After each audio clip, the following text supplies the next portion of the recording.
வணக்கம். சி.வி. சண்முகம் வந்து எடப்பாடி பழனிசாமிக்கு எதிராக பேசினது, அதிமுக 47 தொகுதியில் வெற்றி பெறுறதுக்கு பாமக போட்ட பிச்சை அப்படின்னு சொன்னது. 2வது விஜயபாஸ்கர் உழைக்கும் உண்மையான தொண்டர்கள் எதிரியாக பார்க்கும் தலைமையும், கேள்வி கேட்பதை குற்றமாக பார்க்கும் அரசியலும் வெற்றிக்கான பாதை அல்ல அப்படின்னு சொல்லி அவர் சமூக வலைத்தளங்களில் போட்ட ஒரு பதிவு. அதுக்கு இல்லாமல் அமித்ஷாவோட டிடிவி தினகரன் பேசி எப்படியாவது அதிமுக தலைமையை வந்து கைப்பற்றணும் அப்படிங்கிற ஒரு முயற்சியில் இருக்கார். இந்த 3 விஷயங்களை பற்றி தான் நம்ம இந்த வீடியோவில் பார்க்க போகிறோம். அதுக்கு முன்னாடி நம்ம சேனலை முதல் முறையாக பார்க்குறீங்க அப்படின்னா சப்ஸ்கிரைப் பண்ணி பாருங்கள், லைக் பண்ணுங்கள். இந்த வீடியோவை முழுசாக பார்த்துட்டு அதுக்கப்புறமா வந்து கமெண்ட் பண்ணுங்கள். அப்புறமா ஹைப் பட்டன் ஒன்று வரும், அதையும் போட்டு அழுத்தி விடுங்க. அழுத்தி விட்டிங்கன்னா நிறையா பேருக்கு இந்த விஷயங்கள் போகும். சரி, சி.வி. சண்முகம் பேசினது, அப்புறமா பார்த்தீங்கன்னா விஜயபாஸ்கரோட பதிவு. இந்த பதிவுக்கெல்லாம் யார் பதில் சொல்லணும்? எடப்பாடி பழனிசாமி பதில் சொல்லணும். எடப்பாடி பழனிசாமி கூப்பிட்டு வச்சு பேசணும். இப்போ வந்து கிட்டத்தட்ட 25 பேர் தாவேக்காவை வந்து ஆதரித்தாங்க சட்டமன்றத்தில். அது கிட்டத்தட்ட 144 அது அறுதி பெரும்பான்மையில் வந்து அவங்க நம்பிக்கையில்லா தீர்மானத்தை தோக்கடிச்சாங்க. சரி, இருக்கட்டும். ஆனால் இதில் அதிமுகவில் 25 பேர் இது பண்ணாங்க. அதுக்கப்புறமா சி.வி. சண்முகம், விஜயபாஸ்கர் இவங்க போல எடப்பாடி பழனிசாமிகிட்ட போய் மன்னிப்பு கேட்டு இவங்க வந்து கொடுக்கணும் அப்படிங்கிற அவசியமே கிடையாது. எடப்பாடி பழனிசாமியே நமக்கு அரசியலுக்கு பின்னாடி தான். அப்படிப்பட்டவர் வந்து திடீர்னு ஒரு அதிர்ஷ்டத்தில் அவர் வந்து முதலமைச்சர் ஆகிட்டார். அதுக்காக நம்ம அவருக்கு சப்போர்ட் பண்ணணும். சப்போர்ட் பண்ணதுக்காக இப்போ துரோகிங்கிற பட்டத்தை தள்ளி நம்மளை வந்து வெளியேற்ற பார்க்குறாரு. வெளியேற்றட்டும் அப்படிங்கிற ஒரு எண்ணத்தில் தான் அவங்களும் இருக்காங்க. பொதுக்குழு, செயற்குழு எதாவது ஒன்று கூட்டுங்க, அங்கே இருக்க வேடிக்கை அப்படிங்கிற மாதிரி சி.வி. சண்முகம் பேசிகிட்டு இருந்தார். சி.வி. சண்முகத்துக்கு எம்பி பதவி போட்டதே எடப்பாடி பழனிசாமி போட்ட பிச்சை அப்படின்னு சொல்லிட்டு அதிமுகவோட கொறடா அக்ரி கிருஷ்ணமூர்த்தி தெரிவிச்சிருக்காரு. நேற்று வந்து செய்தியாளர் சந்திருக்காரு. அவர் பிச்சைன்னா அவர் எடப்பாடி பழனிசாமி அதிமுக 47 தொகுதியில் ஜெயிக்குது அப்படின்னா அதுக்கு பாமக போட்ட பிச்சை அப்படின்னு பேசுகிறதுல ஒரு லாஜிக் இருக்குது. என்ன லாஜிக் இருக்குது அப்படின்னு பார்த்தீங்கன்னா, வன்னியர் சமுதாய ஓட்டுகளை வந்து நம்பி தான் வந்து எடப்பாடி பழனிசாமி பாமகவோட ஒவ்வொரு தேர்தல் சமயத்திலையும் ஒரு கூட்டணி வைக்கிறாரு. இல்லை அப்படின்னா டெபாசிட்டை இழந்திருக்கும் அதிமுக. வட மாவட்டங்களையும் சரி, கொங்கு பெல்ட்லையும் சரி, அதிமுக வன்னியர் சமுதாய மக்கள் அதிகமாக இருக்கிறாங்க. பாமகவோட ஆதரவு இல்லாமல் எடப்பாடி பழனிசாமி எந்த தேர்தலையும் சந்திக்க முடியாது. இப்போ உள்ளாட்சி தேர்தல் வருது. இந்த உள்ளாட்சி தேர்தலில் கண்டிப்பாக பாமக வந்து எடப்பாடி பழனிசாமியோடலாம் தொடர்பு கூட்டணி வைக்க மாட்டாங்க. தாவேகாவோட கூட்டணி வைக்கிறதுக்கான வாய்ப்பு இருக்குது. அவங்க செல்வாக்கை உயர்த்தணும்னு தான் பார்ப்பாங்க. தாவேகா கண்டிப்பாக கூட்டணி வைப்பார். அப்படி இல்லைன்னா திமுகவோட கூட்டணி வைப்பார். தவிர எடப்பாடி பழனிசாமியோட கூட்டணி வைக்கிறதுக்கான வாய்ப்பு ரொம்ப குறைவு அப்படின்னு சொல்லிட்டு இருக்காங்க.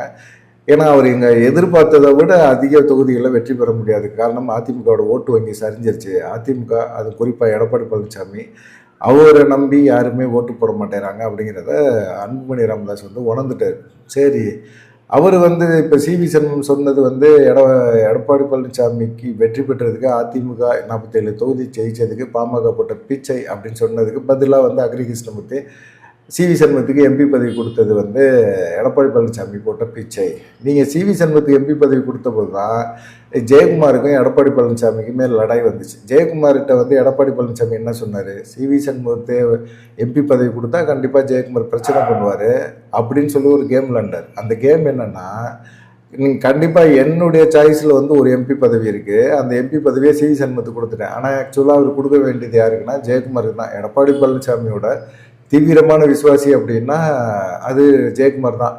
ஜெயக்குமாருக்கு கொடுக்காம அவர் ஏன் சி.வி. சண்முகத்துக்கு கொடுத்தாருன்னா, சி.வி. சண்முகம் வந்து எடப்பாடி பழனிசாமியை மிரட்டுவார். இப்போ நடந்த பஞ்சாயத்தில் கூட அடிக்க போயிட்டாரு அப்படிங்கிற மாதிரி ஒரு தகவல் இருக்குது. ஆனால் இவர் வந்து மிரட்டுவார் பயங்கரமாக சி.வி. சண்முகம். சரி, இந்த மனுஷனை சமாதானப்படுத்த முடியாது, ஒருவேளை இந்த மனுஷனால வட மாவட்டங்களில் நம்மளுக்கு ஓட்டு கிடைக்கும் அப்படிங்கிற ஒரு நம்பிக்கையில் தான் அவர் என்ன செஞ்சார், சி.வி. சண்முகத்துக்கு கொடுத்தாரு. ஜெயக்குமாருக்கு கொடுக்கல. ஜெயக்குமார் கொடுக்காததுக்கு ஓபிஎஸ் தான் காரணம். ஓபிஎஸ் வந்து 2 சீட்டில் 1 சீட்டை அவர் பிடிங்கிட்டாரு, தர்மருக்கு கொடுக்குறாரு. நான் எவ்வளவோ சொல்லி பார்த்தேன், ஜெயக்குமார் கொடுங்கன்னு சொன்னேன் அப்படின்னு சொல்லி உசுப்பேத்தி விட்டார்.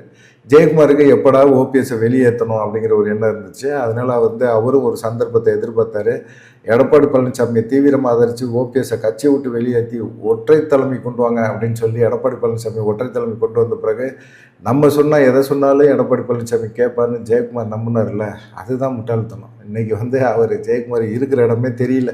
மனுஷன் டெபாசிட் இழந்து கிடக்கிறாரு சட்டமன்ற தேர்தலில். எவ்வளோ பெரிய கேவலம் தெரியுமா? அது அசிங்கம் தெரியுமா? தொடர்ந்து வெற்றி பெற்ற ஒரு மனுஷனுக்கு சொந்த தொகுதியிலே நின்று டெபாசிட் போகிறது எவ்வளோ கேவலமான விஷயம். அப்படின்னா என்ன காரணம்?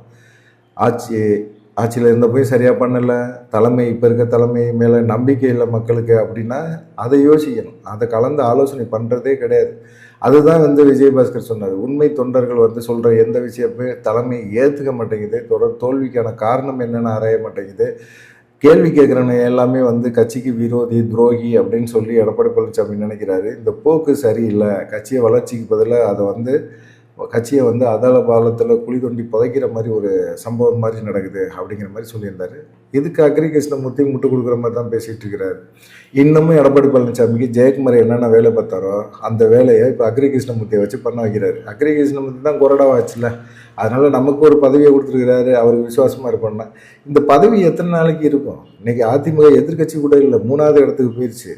3வது இடத்துக்கு போய் நிறைய இடங்களில் டெபாசிட் போய் சிவி சண்முகம் சொல்கிற மாதிரி அதிமுகவோட வெற்றிக்கு மிக முக்கிய பங்கு பாமகவோட வச்ச நம்ம கூட்டணி தான். ஒரு வேளை பாமகவோட நம்ம கூட்டணி வைக்கலை அப்படின்னா கண்டிப்பாக இந்த தொகுதிகள் கூட நமக்கு கிடைச்சிருக்காது, ரொம்ப கேவலமாக தோற்றுருப்போம் அப்படிங்கிறது தான் சிவி சண்முகத்தோட காரணம். உண்மையான காரணம் தான். இந்த காரணம் தான் அதிமுக தொண்டர்கள் எல்லாமே ஏற்றுக்குவாங்க. சரி, ஒரு அக்ரி கிருஷ்ணமூர்த்திக்கு எம்பி பதவி கொடுத்தாங்க. எம்பி பதவி கொடுத்த பிறகு அப்போ பாஜகவோட கூட்டணி தானே இருந்தீங்க, அதுக்கப்புறமா கூட்டணி வச்சிங்கல்ல. எம்பி பதவி கொடுத்த பிறகு மத்திய அரசோட பேசி சிவி சண்முகத்துக்கு ஒரு அமைச்சர் பதவி, மத்திய இணையமைச்சர் பதவியாவது வாங்கி கொடுத்தீங்களா? அது கொடுக்கல இல்லை. அது மாதிரி கொடுக்கக்கூடாதுங்கிறது எண்ணம் உங்கள் மைண்டில் இருக்குல்ல. ஏற்கனவே ரவீந்திரநாத்துக்கு அந்த வேலையை தான் பார்த்தீங்க. அவர் எம்பி ஆனார், ஆனால் அவருக்கு அமைச்சர் பதவி கிடைக்கக்கூடாதுங்கிறதுல ரொம்ப தீவிரமாக தெளிவாக இருந்தீங்க. அதே போல் தான் சிவி சண்முகத்தும் பண்ணீங்க. சரி, அந்த எம்பி பதவியில் என்ன பலன் அடைஞ்சார்? எடப்பாடி பழனிசாமி போட்ட பிச்சையாக கூட இருக்கட்டும், என்ன பலன் அடைஞ்சார்? அவர் ஒன்றுமே பலன் அடையலை. அவருக்கு எடப்பாடி பழனிசாமிக்கு சப்போர்ட்டாக தான் அங்கே மத்திய அரசோட இணக்கமான ஒரு சூழ்நிலையை உருவாக்கிக்கிட்டே இருந்தார். சிவி சண்முகம் சொல்கிற பேச்செல்லாம் எடப்பாடி பழனிசாமி கேட்குறாரா? கேட்குறது இல்லையே. யார் சொன்னாலுமே கேட்குறது இல்லையே. அப்படிப்பட்ட ஒரு மனநிலை இருக்கிறவர்கிட்ட இவர் யார் சொல்லி என்ன பண்ணுறது? ஒன்றுமே பிரயோஜனப்படாது அப்படிங்கிறது எல்லாமே தெளிவாக புரிஞ்சுக்கிட்டாங்க. சிவி சண்முகம் பதவி சுகத்தை அனுபவிச்சுட்டு இப்போ அவர் இப்படியெல்லாம் பேசுகிறாரு, அவர் பின்னாடி தொண்டர்கள்லாம் இல்லை அப்படிங்கிற மாதிரி சொல்கிறாரு. அதிமுக திமுக ரெண்டும் கூட்டணி வச்சு எடப்பாடி பழனிசாமி முதலமைச்சர் ஆகிறதுக்கான ஒரு முயற்சி நடந்ததுன்னு சொல்கிறாரு, திரும்பவும் சொல்கிறாரு. ஆனால் அது பொய் அப்படிங்கிற மாதிரி நேற்று அக்ரி கிருஷ்ணமூர்த்தி சொல்கிறார். ஒரு பேசுனது வந்தது எல்லாமே பாண்டிச்சேரியில் பேசுனது எல்லாமே எல்லாத்துக்குமே தெரியும். எல்லாருக்குமே புரிஞ்சு தான் அவங்க நிறைய பேர் எடப்பாடி பழனிசாமியை நம்பக்கூடாதுன்னு சொல்லி போனாங்க. 4 எம்எல்ஏ பதவியை திறந்துட்டு ராஜினாமா பண்ணிட்டு தாவேகால போய் இணைகிறாங்க அப்படின்னா எடப்பாடி பழனிசாமி பேசின பேச்சு பிடிக்கல சுத்தமாக. தீய சக்தி திமுக தான். அது எம்ஜிஆர் சொன்னது. இன்னைக்கு விஜய் அதை எடுத்துக்கிட்டு நான் தான் எம்ஜிஆர் அப்படிங்கிற மாதிரி அவர் போயிட்டு இருக்கிறாரு. அந்த இதை விட்டு திமுக விமர்சனம் வாரிசு அரசியல் தான் அப்படிங்கிற மாதிரி பண்ண ஆரம்பிச்சிட்டாரு எடப்பாடி பழனிசாமி.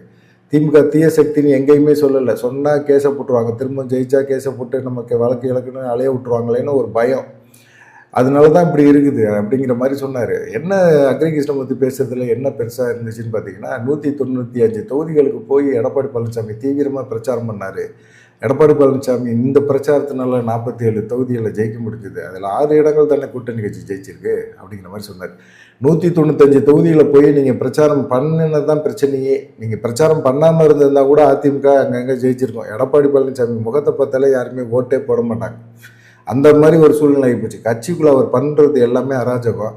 இந்த அராஜகத்தை மக்கள் மேலே திணிக்க மாட்டார் அப்படிங்கிற எண்ணம் அவங்களுக்கு வருமா வராதா? அப்படி வந்தது தான் எல்லாமே. அப்படி தான் எல்லாமே நடந்துருக்குது. அதனால தான் சிவி சண்முகம் போன்ற நபர்கள்லாம் கொந்தளிக்கிறாங்க. 2021 பாமக கூட்டணியில் இருந்தபோது ஏன் விழுப்புரம் தொகுதியில் சிவி சண்முகம் ஜெயிக்கலை அப்படின்னு சொன்னால் அது வேறு காரணம். சிவி சண்முகம் ஜெயிக்கலை அதெல்லாம் விட்டுருங்க. அவர் சொந்த தொகுதியில் ஜெயிக்கலப்பா. இப்போ ஜெயிச்சார்ல மயிலத்தில் நின்று. அங்கே நீங்கள் அதிமுகவில் உள்ளடி வேலை பார்க்குறீங்க அப்படிங்கிற விஷயம் அவருக்கு நல்லாவே தெரியும். நீங்கள் சிவி சண்முகத்துக்கு எதிராக அதிமுகவினரை தூண்டி விடுறது, பேசுகிறது, சிவி சண்முகம் ஜெயிக்கக்கூடாதுங்கிறது எல்லா விஷயமும் அவருக்கு தெரியும். ஆனால் அதை தாண்டி அவர் மயிலத்தில் நின்று இப்போ என்னென்ன வேலை பார்த்தீங்களோ அதோட டபுள் மடங்கு அவர் ஜெயிக்கிறாரு அப்படின்னா அவருடைய இண்டிவிஜுவல் கெப்பாசிட்டியை தான் அவர் வளர்த்து வச்சுருக்கிறார். மற்றபடி எடப்பாடி பழனிசாமி போல் எல்லாத்தையுமே வேட்பாளரை தூக்கலை, தாவேக வேட்பாளரை தூக்கலை. அது இல்லாமல் மற்ற வேட்பாளர்கள் காசு கொடுத்து டம்மி ஆக்க விரும்பலை. எல்லாமே வேலையும் பார்த்தாரு. சொந்தமாக தான் அவர் வெற்றி பெற்றிருக்கிறார் அப்படிங்கிறது தெரியுது. சரி, அதிமுக தொடர்ந்து அதிமுக நபர்கள் தாவேகாவை நோக்கி போகிறாங்களே அப்படின்னு கேட்டால் ஆதவர்ஜுனா ஆள் பிடிக்கிற வேலையை பண்ணிகிட்ருக்காரு. தொடர்ந்து அதிமுக விமர்சனம் பண்ணிகிட்ருக்காரு. அவர் ஒரு அமைச்சராக அவர் பதவி வரும்போது பணிவு வரணும். பணிவு எங்கே வருது? நாவடக்கம் வரணும். நாவடக்கத்தோடு எங்கே பேசுகிறாரு? அவர் இஷ்டத்துக்கு பேசுகிறாரு, ஆணவத்தோடு பேசுகிறாரு, அதிகார திமிரோடு பேசுகிறாரு, ஆட்சி அதிகாரம் இருக்குது அப்படிங்கிறதுக்காக பேசுகிறாரு, குதிரை பேரை நடத்துகிறாரு. இப்படிங்கிற குற்றச்சாட்டை அக்ரி கிருஷ்ணமூர்த்தி தொடர்ந்து வச்சுக்கிட்டே இருக்கிறார். தவறை திருத்திக்கங்க, இல்லாட்டி தொண்டர்கள் வந்து அதிமுக தொண்டர்கள் கொதித்து எழுவாங்க அப்படின்னு. கொதித்து எழுந்திரிச்சு தாயா தாவேகா சைடு போயிட்டு இருக்கிறாங்க. அதை உணருங்கய்யா. திரும்ப திரும்பவும் இந்த இந்த புல்டோசர் வேலையவே காட்டாதீங்க. இது ரொம்ப கேவலமாக இருக்குது, அசிங்கமாக இருக்குது. அதிமுக தொண்டர்கள் கொதிச்சு எழுவாங்கன்னா எத்தனை பேர் உங்கள் கூட இருக்கிறாங்க அதை சொல்லுங்கள். அதிமுக தொண்டர்கள் எல்லாருமே அந்த சைடு தாவேகா சைடு போயிட்டே இருக்காங்க, தினம் தினம் போயிட்டு இருக்காங்க. பார்க்கும்போதே நமக்கே சங்கடமாக இருக்குது, அவ்வளோ கஷ்டமாக இருக்குது. அதே போல் வந்து சிவி சண்முகத்துக்கு மாவட்ட செயலர் பதவியெல்லாம் கொடுக்க மாட்டார். எடப்பாடி பழனிசாமி கொடுக்கறதுக்கான வாய்ப்புகள் இல்லை. கெஞ்சி கேட்டனால மாநிலங்களை எம்பி பதவி கொடுத்தாரு. அதே போல் எடப்பாடி பழனிசாமியை குறை சொல்கிற யோகிதை வந்து சிவி சண்முகம் குடும்பத்துக்கே கிடையாது. அம்மா காலத்திலே வந்து அவர் மாவட்ட செயலர் பதவியிலேருந்து நீக்கியிருக்கிறாங்க. அப்படி நீக்கினவர் உறுப்பினர் எந்த பதவியுமே எல்லாமே இல்லை. சட்டத்துறையாக இருக்கும்போது கூட, சட்டத்துறை அமைச்சராக இருந்தபோது கூட அவருக்கு கனிம வளத்துறை கொடுத்தாரு. அப்போ கூட அவர் பயங்கரமாக சம்பாதிச்சார் அதில். அப்படி எடப்பாடி பழனிசாமி அவருக்கெல்லாம் உதவியெல்லாம் பண்ணார் அப்படிங்கிற மாதிரி ஒரு குற்றச்சாட்டை சொல்கிறாரு. சிவி சண்முகம் போன்ற நபர்கள், வேலுமணி, இவங்களுக்கெல்லாம் இன்னும் பதவியே கொடுக்கல. அவங்க வகித்த பதவியை, கட்சியில் இருந்தபோது வகித்த பதவியை கொடுக்கவே இல்லை. வேலுமணியெல்லாம் அதிருப்தியில் இருக்கார், தங்கமணியெல்லாம் அதிருப்தியில் இருக்கார், வீரமணியெல்லாம், கேசி வீரமணியெல்லாம் அதிருப்தியில் தான் இருக்கிறாங்க. எல்லாருமே அதிருப்தியில் தான் இருக்கிறாங்க. ஒரு எல்லையில் அவங்க பொதுக்குழு கூட்டட்டும், செயற்குழு கூட்டட்டும் அப்படிங்கிற மாதிரி, அந்த பொதுக்குழுவோ செயற்குழுக்கோ அவங்க வரக்கூடாது அப்படிங்கிற ஒரு எண்ணத்தை அவர் உருவாக்குவார். தொடர்ந்து உருவாக்குவதற்கான வேலைகள் இருக்குது. பார்க்கலாம் என்ன நடக்கும் அப்படிங்கிறத பார்ப்போம், என்னென்ன நடக்க போகுது அப்படின்னு சொல்லி. ஏன்னா எடப்பாடி பழனிசாமி எப்பயுமே நேரடியாக யாருக்குமே பதில் சொல்ல மாட்டார். அவர் பெரும் தலைவர், அவர் இது மாதிரி கருத்து சொல்கிறாங்க, சிவி சண்முகம் பேசுகிறாரு அப்படின்னா அவர் பேச மாட்டார். அவருக்கு பதிலாக அக்ரி கிருஷ்ணமூர்த்தி, அது மாதிரி கேபி முனுசாமி, இந்த போன்ற நபர்களை, கேபி முனுசாமியை பேச விட்டாருன்னா கண்டிப்பாக பிரச்சனை பஞ்சாயத்துன்னு ஆகி போகும் அப்படின்னு சொல்லிட்டு பயத்தில் அக்ரி கிருஷ்ணமூர்த்தியை விட்டு பேச வைக்கிறாரு. பார்க்கலாம் என்ன நடக்கும் அப்படிங்கிறத. அதிமுக மூழ்கும் கப்பல் அப்படிங்கிற எல்லாரும் சொல்கிறாங்க. ஆனால் இவர் அக்ரி கிருஷ்ணமூர்த்தி அது மூழ்கும் கப்பல் இல்லை அப்படிங்கிற மாதிரி அவர் பேசுகிறாரு. பார்ப்போம். எல்லாருமே பேச்சு தானே, நம்பிக்கை தானே வாழ்க்கை. அந்த நம்பிக்கையோடு ஓட்டுறாங்க. நீங்கள் என்ன நினைக்கிறீங்க? அதிமுக தொண்டர்கள் அதிமுக எடப்பாடி பழனிசாமி தலைமையை ஏற்றுக்கிறாங்களா, இல்லை அவங்க வந்து தாவேகா தலைமையை ஏற்றுக்கிட்டு அப்படியே நகர்றாங்களா, மாற்றுக் கட்சியை நோக்கி நகர்றாங்க அப்படின்னு சொல்லி கருத்து ஒன்று வலுவாக சமூகத்தில் இருக்குது. அதை பற்றி உங்களுடைய கருத்து என்ன அப்படிங்கிறத மறக்காமல் கமெண்ட் பண்ணுங்கள். நன்றி, வணக்கம்.